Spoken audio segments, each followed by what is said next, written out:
पंच मेरु तक जाने की कैपेसिटी मनुष्य की है, तो इसलिए 5 मेरु को क्या एक साथ लिया जाता है।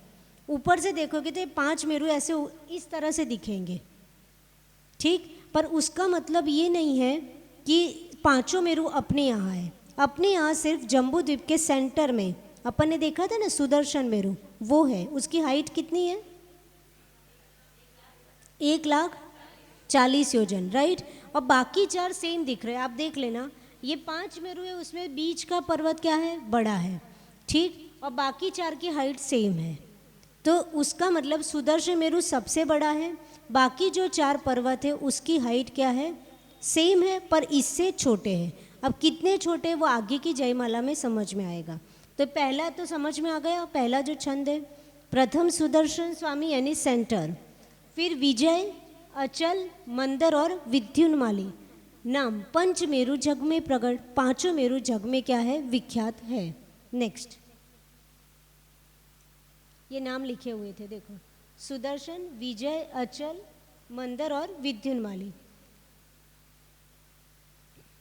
यहाँ नीचे मेंशन कर दिया है मैंने, हाँ, कि मेरु, वो लास्ट लाइन, मेरु प्रथमतः नीचे से प्रारंभ कर 61,000 योजन पर्वत योजन पर्यंत अनेक वर्ण वाला है। और अनेक वर्ण दैट मीन्स नाना प्रकार के रत्नों से जड़ित होने के कारण वो अनेक वर्ण वाला है।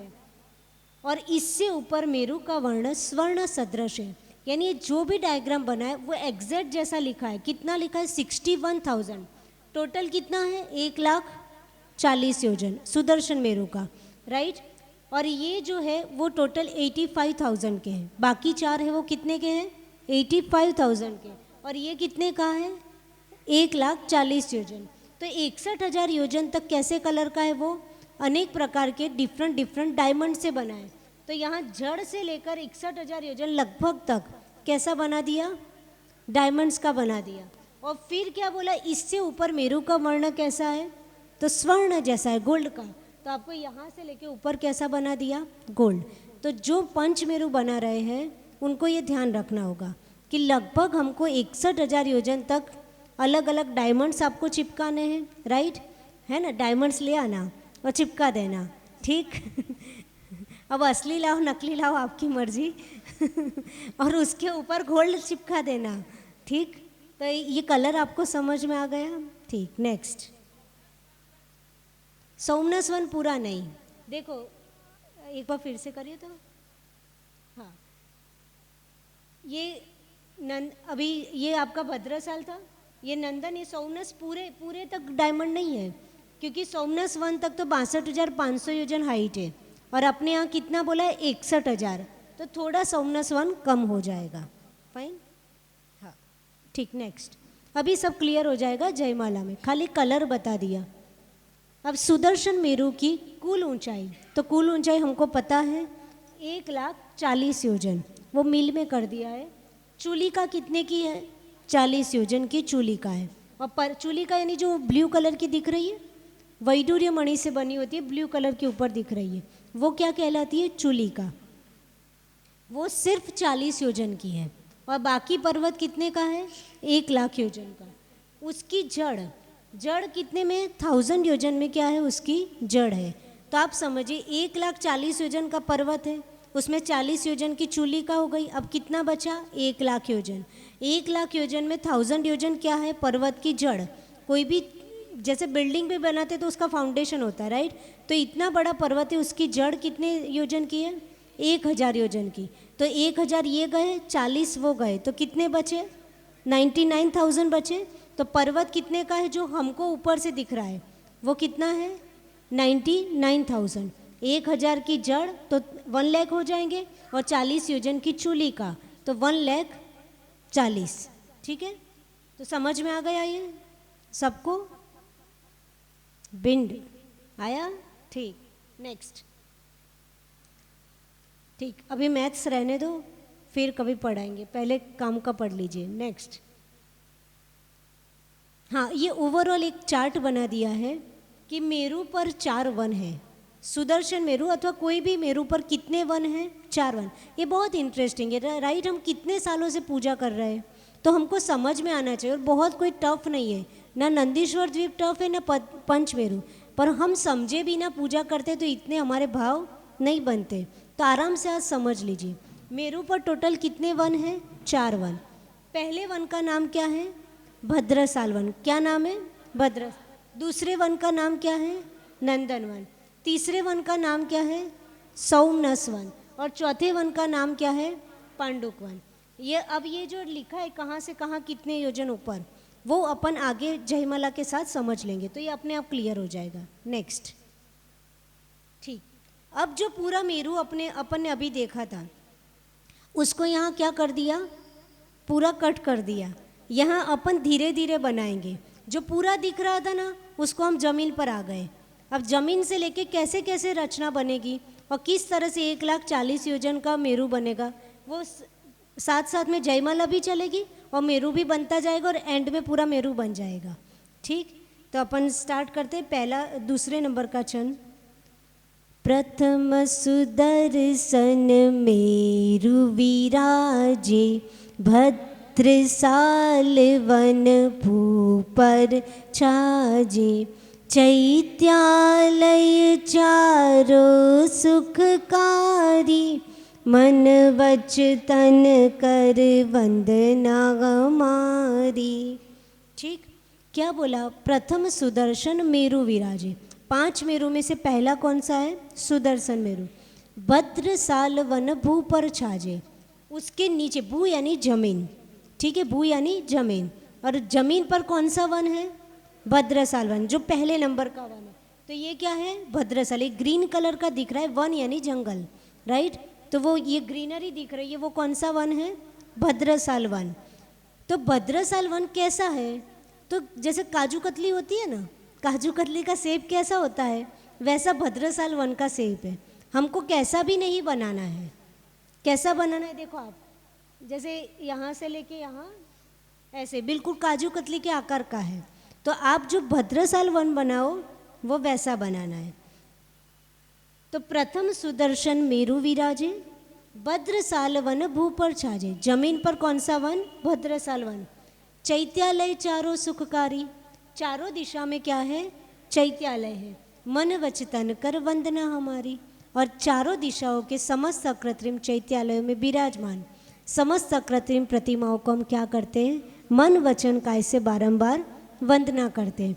तो इतना समझ में आ गया दूसरा लाइन, यानी कितना इजी है। और अब आप पूजा करो तो मन में चित्र बनना चाहिए कि भद्रसाल वन ऐसे काजू कतली के सेब का था और उसकी चारों दिशा में क्या था? 4 अकृत्रिम चैत्यालय थे। ठीक, अब वहाँ पढ़ लेते हैं कि भद्रसाल वन का विस्तार कितना है।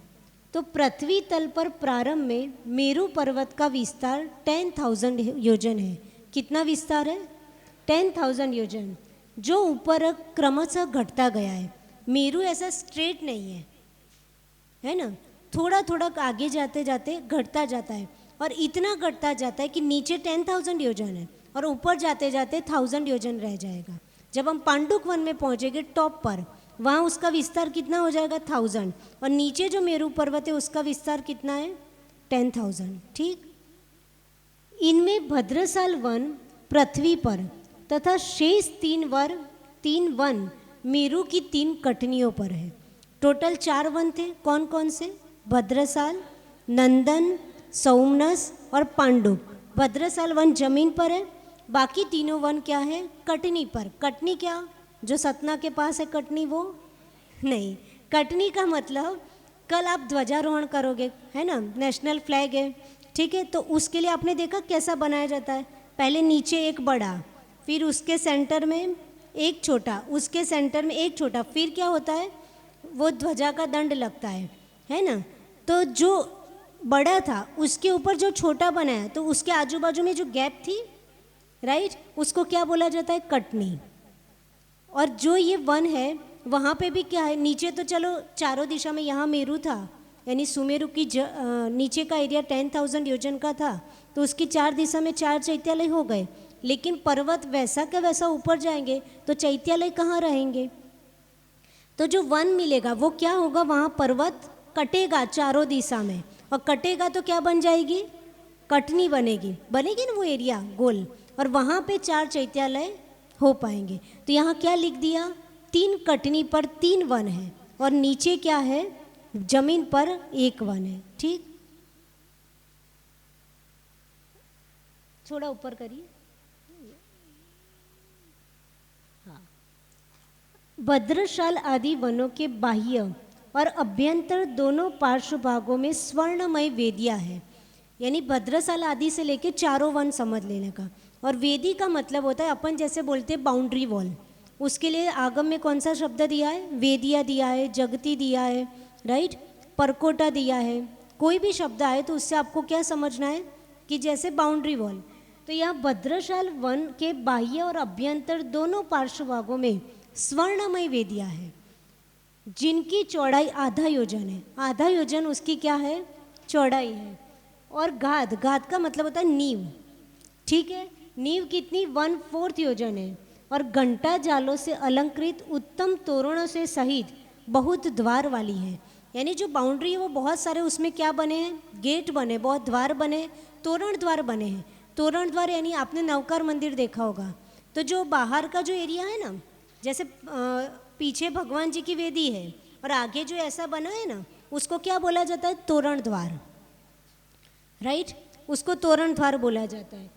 तो अन्य क्या लिखा यहाँ, उत्तम तोरण से सहित बहुत द्वार वाली। यानी ऐसे तोरण, आज जैसे व्यक्ति घर के बाहर वो तोरण नहीं लगा देता है ना, तो वो सिस्टम कहाँ से आई तोरण लगाने की, यहाँ से आई कि अपन इतने बड़े तोरण द्वार तो नहीं बना सकते, वो तो अकृत्रिम है और रत्नों और कहाँ कहाँ से कितने अच्छे बने हैं। तो आजकल व्यक्ति ने क्या कर दिया, यहाँ अपन तोरण द्वार नहीं बना सकते तो व्यक्ति ने द्वार पे क्या लगाना स्टार्ट कर दिया, तोरण लगाना स्टार्ट, पर सिस्टम यहाँ से आई है, फाइन।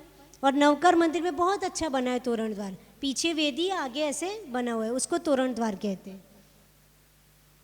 तो घंटा जालों से अलंकृत, घंटा और बहुत सारे वाद्यों से पूरा मंदिर क्या होता है, सुशोभित होता है और उत्तम तोरणों से सहित होता है और बहुत द्वार वाली। यानी ये मंदिर का वर्णन नहीं है, वेदियों का वर्णन है। वेदी भी इतनी ब्यूटीफुल होती है, चारों ही वनों की।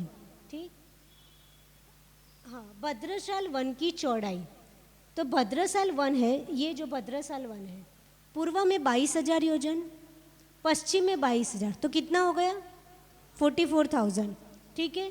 उत्तर में 250 योजन, यानी यहाँ से ये कितना हो जाएगा, 250, और नीचे